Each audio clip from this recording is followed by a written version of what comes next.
Happy Sunday, beautiful people in my phone. Welcome to Car Conversations, where we talk all things faith, freedom, football, etc. We have had week 0 of football. We have had week 1 of football. We have lots to catch up on. But first, how are you? How have you been? I have missed connecting with you. I have missed sharing what's been going on with me. Lots happened in the month of August, and let's just say I made it through. Not only did I made it through, I'm better than I was when I started before August. Let's just say that. The year of the upgrade. Yes. Amen. Lots going on. Lots going on. It's all good and it's all growth. And I am grateful. I am grateful for the way that, God orchestrates things in our lives to grow us, to stretch us, to continue to heal us, to continue to reveal to us, to continue to make us, shape us, and mold us into that which he's called us to be for his purposes, his glory, the assignments that he has for us to be used by him. So that's where I am. There's no better place. My phone is blurry, it seems like. Hold on. Hold that thought.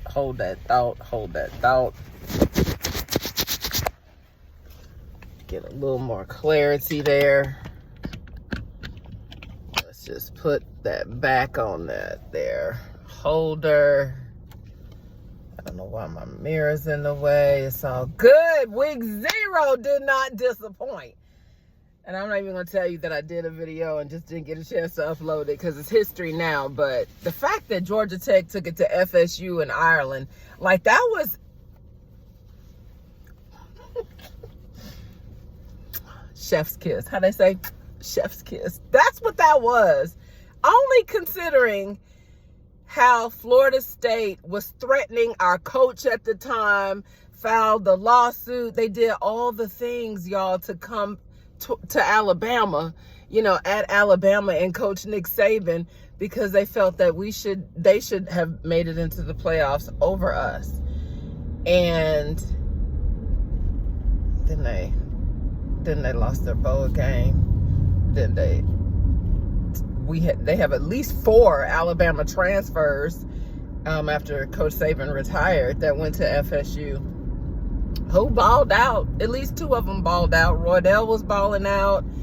And the other, who was the other? Earl Little Jr. was out there. He got a little playing time. But there was, it's escaping me now because that was last week. But Roydell Williams and Malik Benson, right? Malik Benson, the receiver, balling out at Florida State. But Georgia Tech said they're for real, and they won last night. They beat my son's school last night. So hello, Tech. Week 1. Let's get to week 1.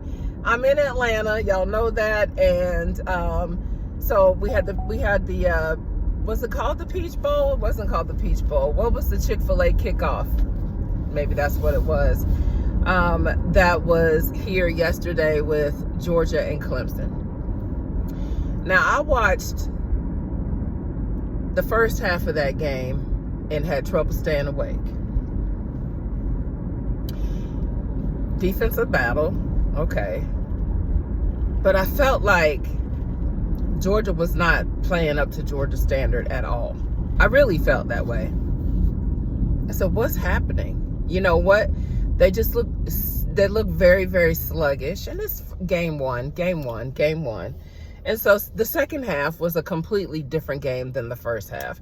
And then by then they broke Clemson. Clemson was broken in the third quarter, and they could never bounce back. But I felt like up until halftime. I mean, Clemson was, it was what, 6-6, 3-3, something like that.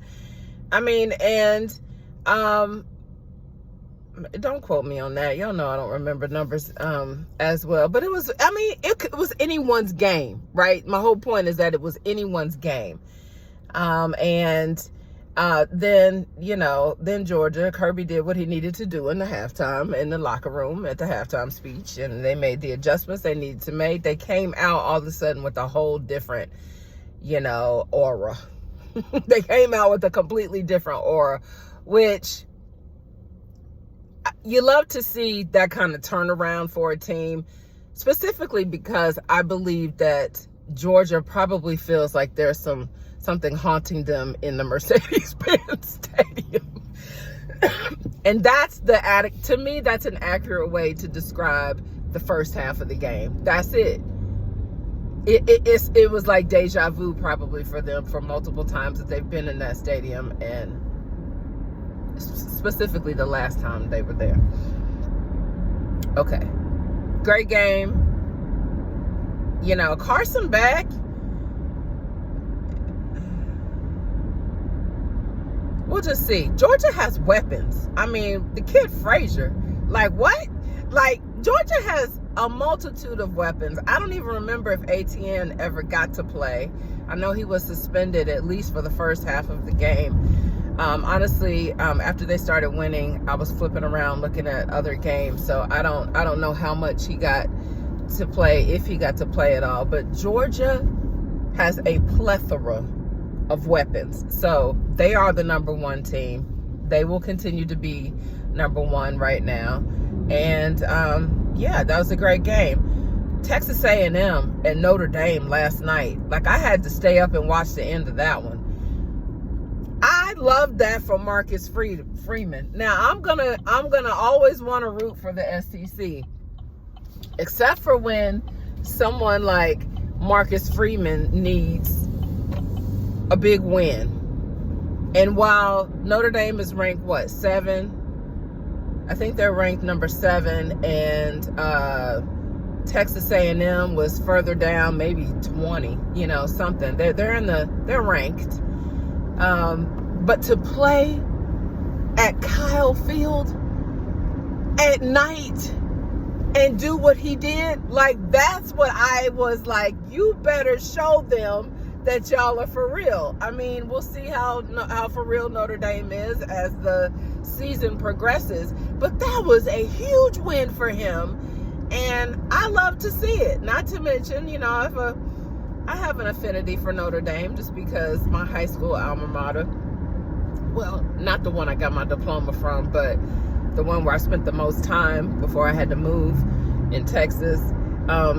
Our fight song was the Notre Dame Victory March, so I could still play that song on my clarinet, I'm sure. So every time I got to hear that, I was like,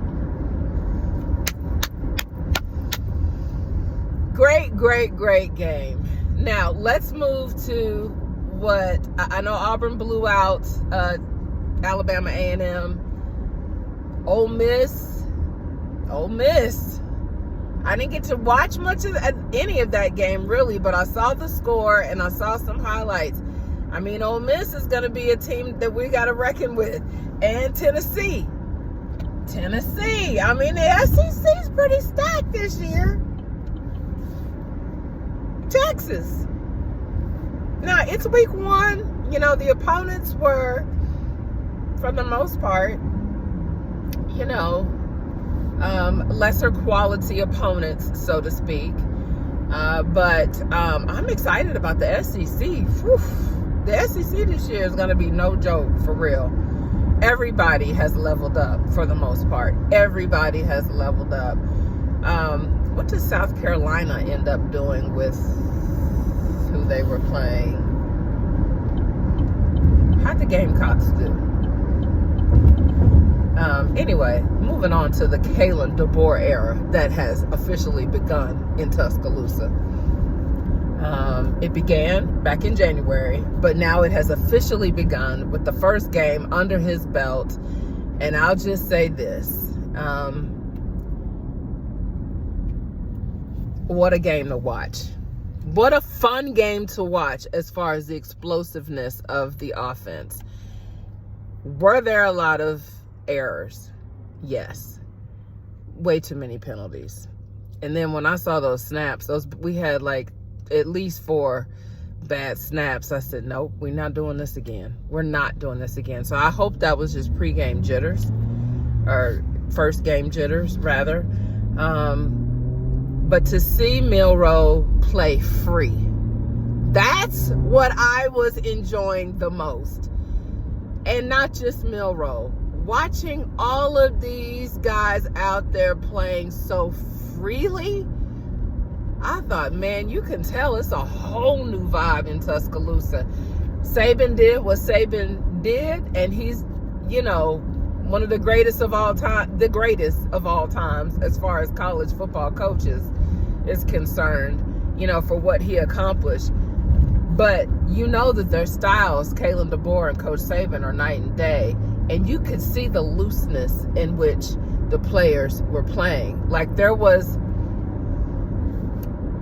less, focus on not messing up and playing it with perfection. And they were able to play freely and execute. Were there errors? Absolutely. As we already said, there were things that need to be cleaned up. But to see the defense flying around like they were flying around, my God, I was feeling like 2015 Bama. I was so glad to see the guys. They were rushing, they were getting to the quarterback, they were affecting the quarterback. They were flying all over. They were locked all the way in. Keon Sabb, excuse me for the mispronunciation. I will learn how to pronounce your name very quickly. Because I obviously need to get a number 3 jersey. I think I have a number 3. Do I have a number 3? I don't think I have a number 3. 2 picks. You love to see it. You love to see it. You love to see the defense flying around so freely on game 1. Now, it was Western Kentucky. Absolutely. It was Western Kentucky. But I was glad to see they looked loose. They looked really loose. Then I was glad to see the rotation. Everybody got in the game. It was freshmen all over the place. True freshmen all over the place. But your boy Hollywood Ryan Williams, I know I have a number 2 jersey because I had a Hurts jersey. I need a Hollywood Ryan Williams jersey. Number 2 is 17 years old, y'all. He's 17 years old. He got 2 touchdowns. Almost 200 yards. That was a great game. Great to see that on game 1. So the Kalen DeBoer era has officially begun. It's here. It was great to see Coach Saban on College Game Day yesterday morning, and then in the press box by last night in Tuscaloosa at the game. Relaxed, having a good time, still coaching up the former players. I saw Terrion Arnold, and Terrion was 3, and I didn't get a Terrion jersey last year. He was 3. Terrion and Kool-Aid were in the press box with Coach Saban, and you could tell, there's this picture on the internet, of them, and he's coaching them up, and they're soaking it in. And I just love the fact for him that Coach Saban is able to have fun on a college game day and then still get back, to a game in Tuscaloosa and have the opportunity to continue to impact lives and pour into young people. Once a coach, always a coach. Once a teacher, always a teacher. You know what I mean? And I just loved that, to see that image, just, it warmed my heart. So it's here.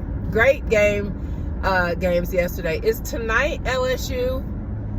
I think tonight is, oh Lord, y'all know how I am on the schedule and the lineup. So much on my frontal lobe. There's a game tonight, and then Florida State plays tomorrow night. And I don't know who they play, but we'll see how they bounce back. Miami.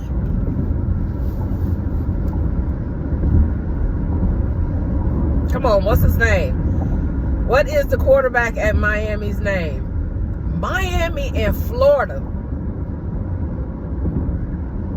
Watch that quarterback. Watch Miami's quarterback. I am looking at him. Ward. Is his last name Ward? Colin Ward?